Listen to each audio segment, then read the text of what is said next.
إن الحمد لله نحمده ونصلي على رسوله الكريم أما بعد فأعوذ بالله من الشيطان الرجيم بسم الله الرحمن الرحيم يا أيها الذين آمنوا اتقوا الله ولتنظر نفس ما قدمت لغد واتقوا الله إن الله خبير بما تعملون وعن ابن مسعود رضي الله عنه عن النبي صلى الله عليه وسلم قال لا تزول قدم ابن آدم يوم القيامة من عند ربه حتى يسأل عن خمس عن عمره فيما أفناه وعن شبابه فيما أبلاه وعن ماله من أين اكتسبه وفيما أنفقه وماذا عمل فيما علم رواه الترمذي وحسنه الألباني۔ سامعین محترم،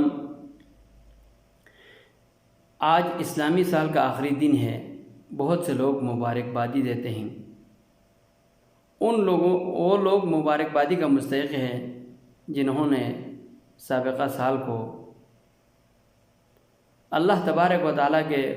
حکم، پیارے نبی علیہ الصلاۃ والسلام کے فرمودات کی روشنی میں اپنی زندگی گزار دی۔ اور ان لوگوں کے لیے کیا مبارکبادی ہے جن لوگوں کو پورا سال میں ایک نماز کا بھی نہیں پتہ، انہوں نے مسجد بھی نہیں دیکھا، انہوں نے کوئی صدقہ خیرات نہیں کیا، انہوں نے انسانیت کی خدمت نہیں کی۔ اب ان لوگوں کے لیے کیا مبارکبادی پیش کرنا ہے؟ اللہ تبارک و تعالیٰ نے قرآن پاک میں ارشاد فرمایا یا ایھا الذین آمنوا اتقوا اللہ ولتنظر نفس ما قدمت لغد واتقوا اللہ، اے ایمان والو اللہ تبارک و تعالیٰ سے ڈرتے رہو اور اپنے کل کے بارے میں دیکھو کہ کیا تم نے تیاری کی ہے، اپنے قبر کے بارے میں، اپنے قیامت کے بارے میں، اپنے قیامت کے لیے، اپنے قبر کے لیے کیا تیاری کی ہے۔ اور یہ صرف سال گزارنے سے خوشیاں منانا یہ عقل مند لوگوں کا کام نہیں ہے۔ اس میں خود احتساب کرے، میں نے جو ایک سال گزار دی میں نے کیا کچھ کر لیا، کیا میری نیکیاں زیادہ ہے یا بدی، میرے اچھے اعمال زیادہ ہے یا برے اعمال۔ کم سے کم احتساب کرنا ضروری ہے۔ جب تک انسان کے اندر احتساب نہیں ہوگا ان کا عمل سدھرتے نہیں ہیں، وہ ہر آئے دن بگڑتے رہتے ہیں، ان کا اعمال بگڑتے رہتے ہیں۔ اللہ تبارک و تعالیٰ قیامت کے دن، حضرت عبداللہ بن مسعود رضی اللہ تعالیٰ عنہ فرماتے ہیں قیامت کے دن کسی بھی انسان کو ایک قدم ہلنے کی بھی، ایک قدم آگے پیچھے جانے کی اجازت نہیں ہوگی جب تک 5 سوالوں کا جواب نہ دے۔ جب تک وہ 5 سوالوں کا جواب دے اس کو ہلنے کی اجازت نہیں ہے۔ پیارے نبی علیہ الصلاۃ والسلام فرماتے ہیں ان 5 سوالوں میں سے سب سے پہلے ان عمرہ فیما افناہ، اس عمر عزیز کے بارے میں بھی پوچھا جائے گا، تم نے اس کو کہاں ختم کر دیا، کہاں فنا کیا، کہاں چھوڑ دیا۔ وعن شبابہ فیما ابلاہ، اور اس جوانی کے بارے میں بھی پوچھا جائے گا تم نے اس جوانی کو کہاں گزار دی۔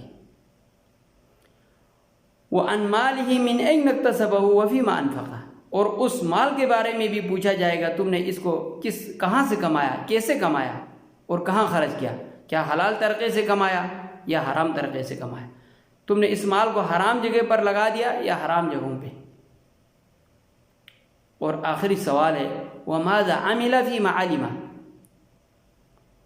اور اس علم کے بارے میں بھی پوچھا جائے گا اس کا تم نے کتنا عمل کیا، اس علم کے بارے میں بھی تم نے کتنا عمل کیا، اس علم کے مطابق کتنا عمل کیا۔ اور حضرت عمر فاروق رضی اللہ تعالیٰ عنہ کا ایک قول مشہور ہے حاسبوا انفسکم قبل ان تحاسبوا، تم اپنے نفس کا احتساب کرو، اپنے نفس کا حساب لے لو، قبل ان تحاسبوا، تمہارا حساب کوئی لینے سے پہلے، کوئی آدمی تمہارا حساب لینے سے پہلے تم اپنے نفس کا حساب لے لو۔ جب تک انسان اپنے نفس کا محاسبہ نہیں کریں گے، اب جانچیں گے نہیں اپنے اعمال کا،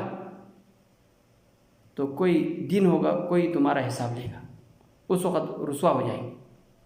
تو تمام بھائیوں سے گزارش ہے صرف اور صرف نئے سال کا خوشی منانے سے پہلے اپنے اعمال کا بھی جائزہ لے کہ ایک سال جو ہم نے گزار دی اس میں کیا کچھ میں نے کر لیا، کیا اللہ تبارک و تعالیٰ کو راضی کرنے والے کام کیا یا اللہ تبارک و تعالیٰ کو ناراض کرنے والے؟ کیا ہم نے انسانیت کی خدمت کی یا انسانیت کی خدمت نہیں کی؟ اللہ تبارک و تعالیٰ سے دعا ہے کہ اللہ تبارک و تعالیٰ ہمیں آنے والے اس عظیم سال کو